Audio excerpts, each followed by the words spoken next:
Bonjour, je suis Nafi Kandé.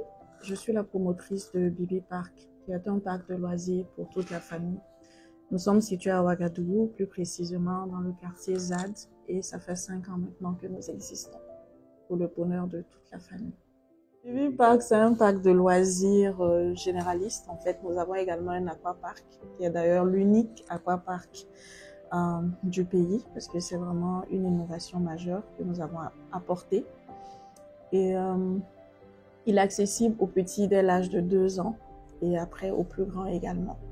Voilà. Au niveau du parc, nous avons une vingtaine de jeux, manèges compris, jeux électroniques, et nous sommes encore dans une dynamique d'innovation, de développement, donc encore de nouvelles surprises que nous sommes en train de préparer pour les fêtes à venir. Nous occupons un espace de 3000 m².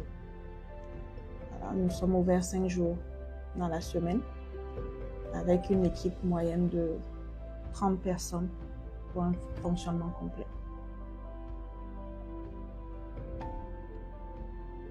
À la base, je suis communicatrice de formation.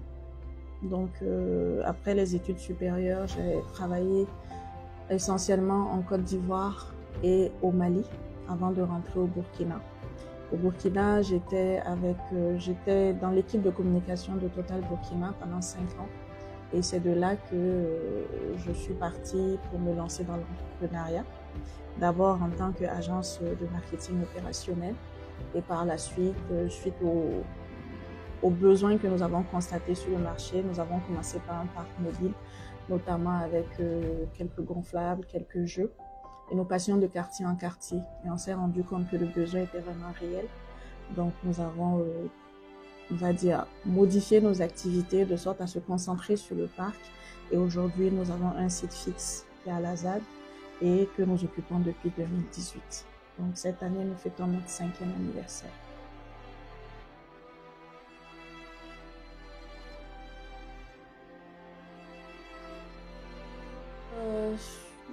L'activité de parc est vraiment une activité nouvelle. Je pense que c'est un métier nouveau ici parce que déjà, je vais parler de la maintenance qui est aujourd'hui mon plus gros budget.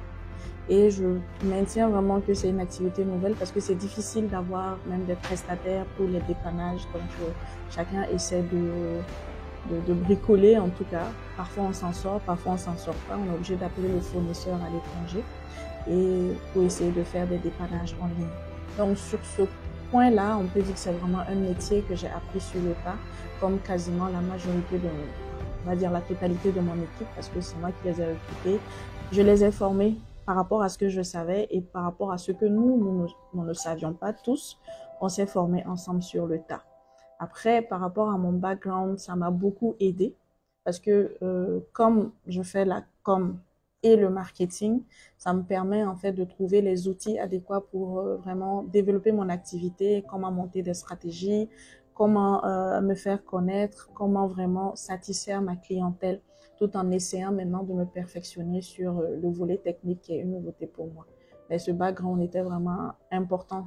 Parlons même déjà du côté marketing opérationnel, parce que c'est dans ce cadre-là, dans le cadre d'activation terrain, avec des camions podium et de matériel que j'ai commencé cette activité-là. Aujourd'hui, ça me sert beaucoup dans la gestion, dans l'exploitation et même voilà, dans les activités promotionnelles.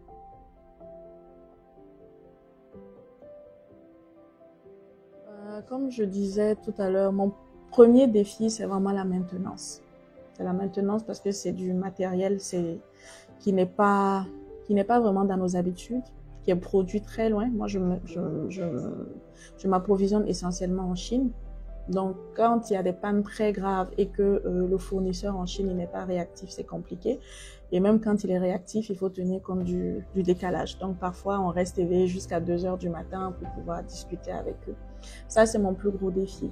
Ensuite, le deuxième défi, on va parler du financement. Parce que pendant les 3 premières années, tout a été fait sur fonds propres, c'est-à-dire à la base, il y avait les fonds de l'agence, mais par la suite, il a fallu réinvestir tout ce qu'on gagnait pendant les 3 premières années. Bon, à force de travail, on a pu avoir un accompagnement et même à ce niveau, c'est au niveau de la microfinance pour dire que nos banques habituelles, là, commerciales que nous connaissons ne sont pas ne sont pas toujours évidentes, voilà, en termes d'accompagnement.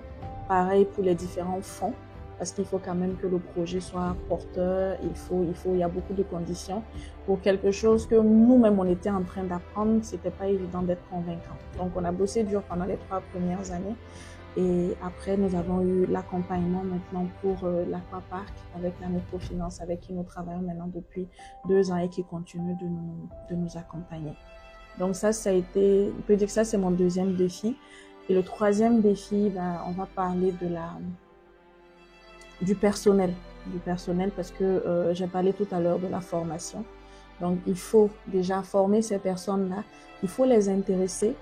Parce que on a beau dire qu'il n'y a pas d'emploi, que les jeunes cherchent du boulot, je dois dire que par expérience, ils veulent mais ils sont pas forcément disponibles. Parce que quand on lance un recrutement et que on t'appelle que tu ne décroches pas ou même qu'on te convoque pour un entretien que tu te pointes pas, finalement on se demande c'est quoi le projet. Mais bon, ça va, on essaie de s'adapter. Et puis, il s'agit aussi de faire preuve de résilience et puis, voilà, et puis avancer tout en étant à l'écoute du client, faire au mieux. Voici, je pense, mes principaux défis par rapport à mon activité.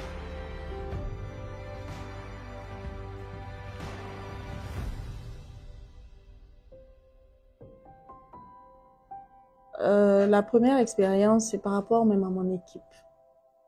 Parce que par moment, je voyage parce que on dit que voyager ouvre l'esprit.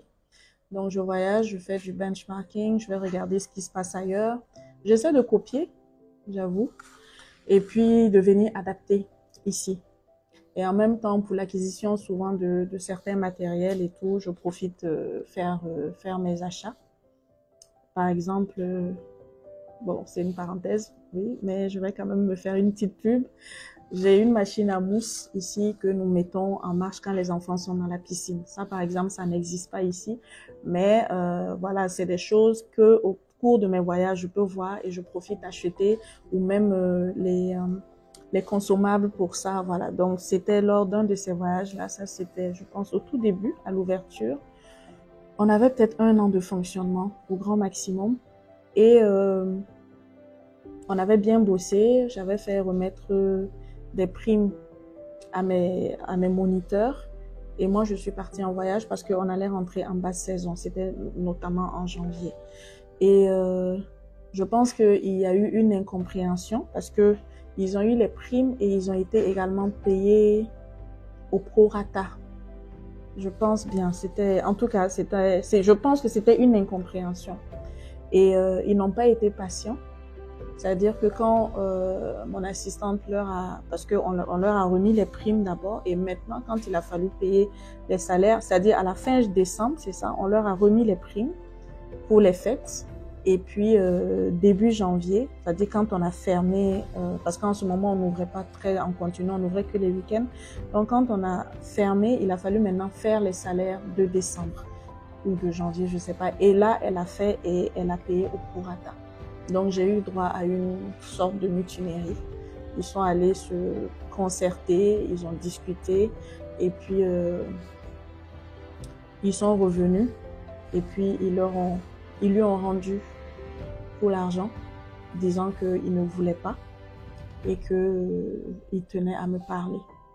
Donc, je pense qu'elle m'a appelée et je lui ai demandé, enfin, elle m'a un peu expliqué et j'ai demandé qu'est-ce qu'ils disent alors par rapport à l'argent? Elle me dit non, ils n'ont pas pris.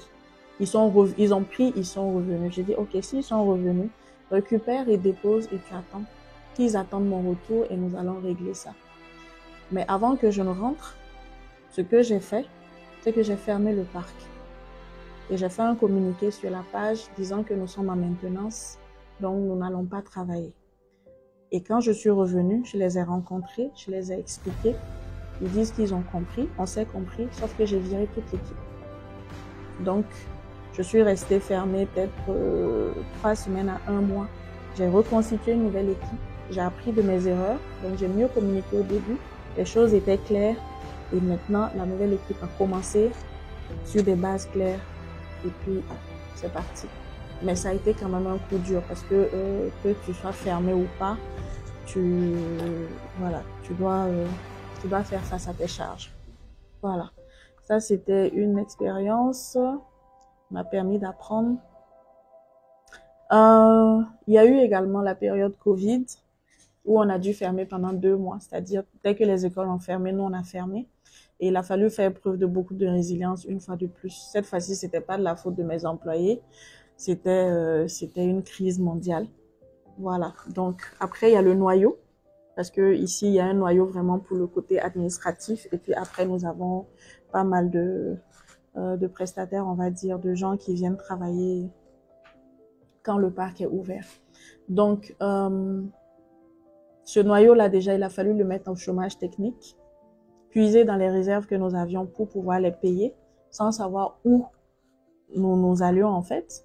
Et puis, en même temps, faire face aux autres charges fixes. Heureusement, je dis parce que ici nous sommes en location au niveau de la ZAD là, donc le bailleur a fait preuve aussi de résilience. C'était vraiment général. Donc il a laissé passer, je pense, 1 mois de loyer. Bon, n'empêche, les factures étaient toujours là, les redevances étaient là.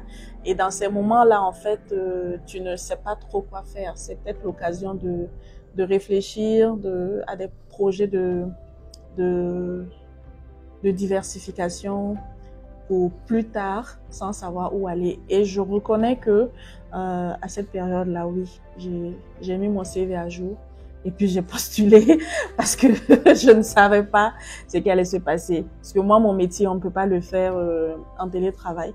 Les enfants sont là et même quand ça va rouvrir, comment ça va se passer? Parce que même quand on a rouvert, il a fallu beaucoup communiquer, faire des vidéos, montrer aux parents que on nettoyait les choses, que vraiment on tenait compte des mesures barrières et que les enfants pouvaient venir. Donc il y a eu un gros travail de mise en confiance qui a été fait pour que les choses reprennent. Avec le recul, je ne sais vraiment pas si on était resté fermé 6 mois, si l'activité aurait survécu. Donc il y a ça. Et le dernier point, c'est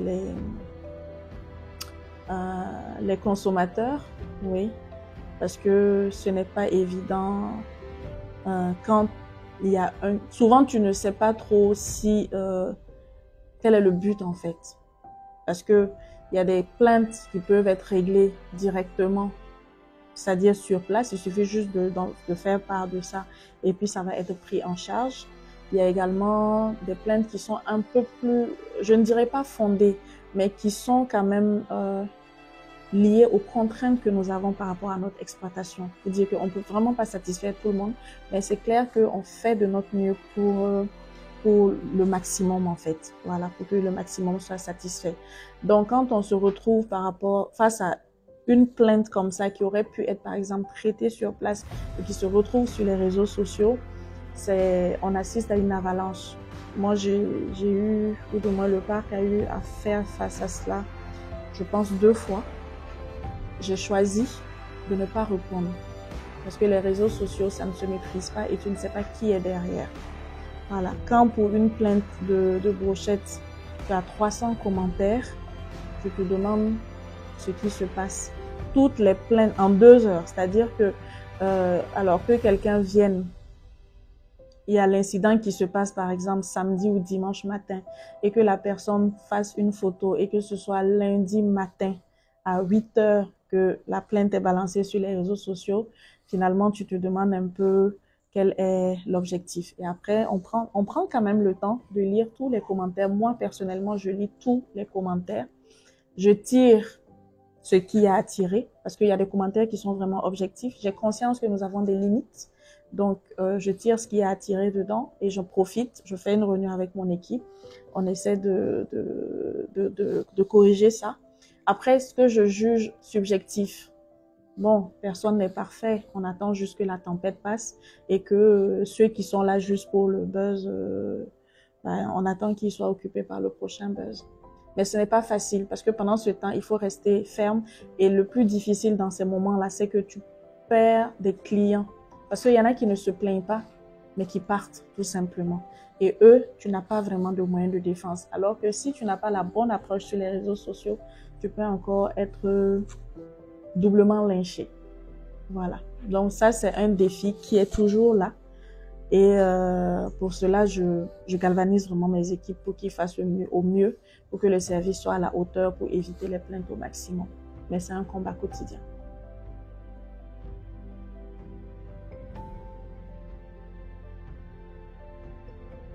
On ne peut pas tout faire tout seul. Ça, je pense que c'est impossible. Même si tu savais tout faire tout seul, tu t'épuiserais parce que le travail, ça finit jamais. Du coup, déjà, c'est important d'avoir une base. Je pense que j'ai déjà pris cet exemple-là lors d'une conférence. Tu peux ouvrir un salon de coiffure sans savoir coiffer, mais parce que tu sais comment gérer, par exemple, une activité ou en tout cas que tu as des notions en termes d'exploitation, ça te permet de tenir le salon, de gérer les équipes, les différents coiffeurs et autres qui vont venir au fur et à mesure. Tout comme tu peux être coiffeur professionnel, mais tu n'as pas vraiment les compétences qu'il faut pour l'exploitation. À ce moment-là, non seulement ce serait bien que tu te formes là-dedans, mais en plus, c'est nécessaire que tu te fasses accompagner. Accompagné vraiment par des personnes compétentes. Et c'est en ce moment que je le vis personnellement. Je me rends compte qu'il vaut mieux dépenser un peu d'argent et gagner quelques heures de sommeil de plus la nuit. Parce que tu peux vouloir tout garder, mais tu ne dors pas parce que le stress, il est permanent. Donc, il faut savoir déléguer à un moment donné et puis faire recours à des professionnels. Donc, je pense que c'est ce que vous faites aussi au niveau de l'école des entrepreneurs. Donc, ce serait bien que les gens pensent à aller faire des formations pratiques parce que quand on est déjà dans l'activité sur le terrain, c'est pas évident de revenir bosser les leçons et voilà et tout ce qui va avec. Mais après, si on peut faire des formations certifiantes pour acquérir les outils dans des, on va dire, en conditions réelles, ça te permet de te projeter et puis de mieux exploiter ton activité. Mais je répète aussi, même quand on n'a pas le temps pour ça, c'est bien de travailler avec des cabinets. Il y a des cabinets qui accompagnent. Nous, on se fait accompagner pour la comptabilité, par exemple.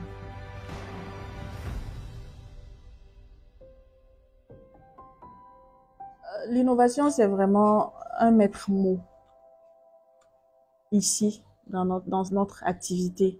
Parce que les gens, c'est les jeux, mais les gens se lassent. Et puis, c'est les technologies, ça va très vite. Il y a tout le temps des changements et il faut savoir s'adapter. Aussi bien pour les parents que pour les enfants. Surtout même pour les enfants. Quoique les parents se plaignent beaucoup de ne pas avoir de choix. Donc là aussi, on essaie d'ajouter quelque chose. Et c'est, voilà, dans cette optique-là que on essaie de se diversifier en apportant c'est vrai, il y a les équipements, il y a les manèges, il y a l'aquapark, il y a tous ces jeux électroniques et de réalité virtuelle, mais il y a également les animations que nous faisons. Par exemple, pendant les fêtes, on essaie d'organiser des concerts. Bon, depuis la crise sécuritaire, beaucoup moins. Mais voilà, on essaie de faire les concerts. On fait les animations podium pour permettre même aux parents et aux enfants de s'amuser, de gagner des cadeaux et puis de partir. Pour que vraiment, chaque fois qu'ils viennent, chaque visite, ou en tout cas, allez, on va dire chaque 5e visite, il y ait des éléments de surprise ou ne serait-ce même qu'une offre promotionnelle sur les tickets. Voilà, quelque chose qui donne toujours envie de revenir.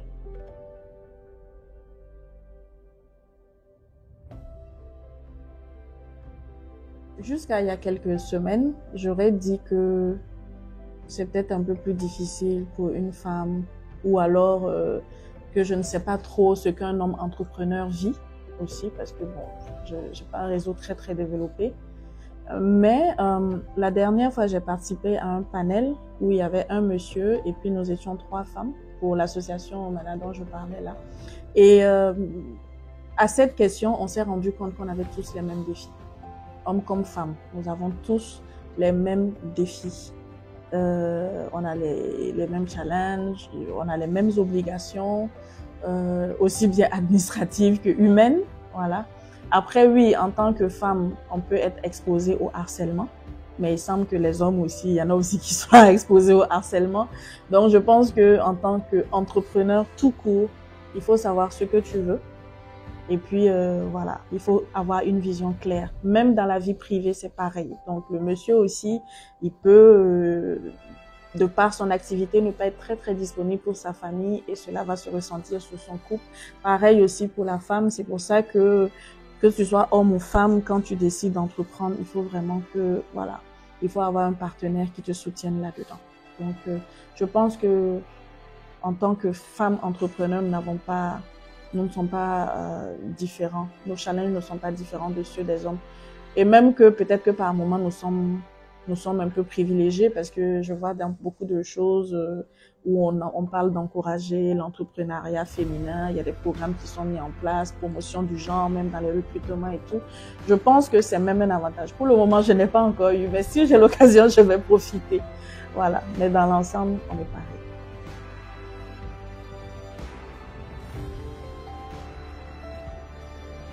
Je parlerai de la résilience. C'est un mot qui est à la mode, c'est vrai, mais c'est une réalité, à mon avis, c'est une réalité permanente pour l'entrepreneur. Et il faut trouver les moyens de gérer tout ça. Personnellement, moi, j'ai opté pour la spiritualité. Ça me canalise beaucoup. Après, quel autre défi? Il y a l'entourage, il y a il y a la vie au quotidien. Parce que par moment, pour quelqu'un qui n'est pas dans l'entrepreneuriat, ce n'est pas évident pour lui de comprendre ce que tu vis en fait. Voilà. Par moment, on a l'impression que tout est rose. C'est bon? Par moment, on a l'impression que c'est rose ou alors que tout va bien financièrement. Alors que, bon, on a nos défis et puis on ne sait même pas comment on va payer nos employés à la fin de ce mois. Mais c'est pas pour autant que on va se balader en pleurant. Donc, il faut faire bonne figure, il faut gérer et puis voilà. C'est vraiment pas évident. C'est vraiment pas évident. Tu découvres les gens, tu découvres les gens, tu découvres l'humanité et toi-même tu décides de ce que tu fais de ton cœur. Tu te crées une vision et puis tu essaies de respecter au mieux tes principes.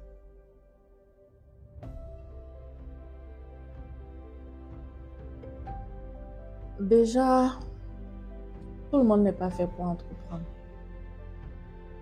Tu peux essayer, mais ne te lance pas directement comme ça. C'est-à-dire, ce serait bien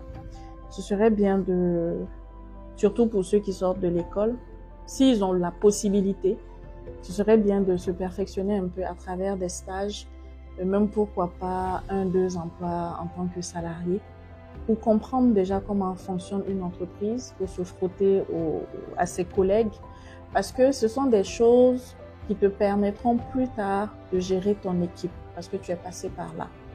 Donc ça, c'est le premier point. Ensuite, il faut aller doucement. Il faut, même si tout le budget est disponible, il faut commencer lentement, observer l'évolution et puis réajuster les choses au fur et à mesure parce que le marché est très changeant. Ça, c'est oui, un conseil. Et puis, peut-être le dernier conseil, il faut s'accrocher. Ce n'est pas facile, ça, je vais jamais flatter quelqu'un. Au-delà même de la résilience, ça va être très, très, très dur. L'entrepreneuriat, ce n'est pas du tout donné. Ça va être dur. Par moment, tu ne sauras pas trop, toi-même, tu vas pas comprendre ce qui se passe. Et justement, quand on était en train de discuter avec les autres la dernière fois, on s'est rendu compte que même nous, entrepreneurs, en fait, on ne finit jamais d'apprendre. Et là, je ne parle pas des outils de gestion et tout ce qui va avec. Je parle même du mentorat. C'est-à-dire que autant nous sommes entrepreneurs aujourd'hui, on nous sollicite, on nous pose des questions, autant nous, on continue également de regarder sur YouTube ou de participer à des conférences, de participer à des partages d'expériences pour continuer d'apprendre des autres et puis adapter nos activités et nos fonctionnements. Donc, par rapport à ça, il faut pas lâcher. Et puis, le stress, ça va se gérer. Un dernier mot à l'adresse des futurs entrepreneurs, peut-être. Je ne sais pas trop quelle va être la tranche d'âge de ceux qui vont regarder ça. Mais si on a des jeunes dedans, moi j'ai envie de leur dire de lever un peu le pied sur les réseaux sociaux et puis d'utiliser ces outils-là de façon intelligente. tout n'est pas à jeter dedans, c'est clair, parce que nous l'utilisons tous. Ce sont également des moyens inspirants, mais il faut bien l'utiliser. Il faut savoir quel contenu on veut regarder et puis ce qui peut vraiment nous être utile pour se développer. Voilà. Ben, sinon, Baby Park est ouvert. Vous pouvez venir à tout moment avec les enfants, c'est pour les grands et les petits.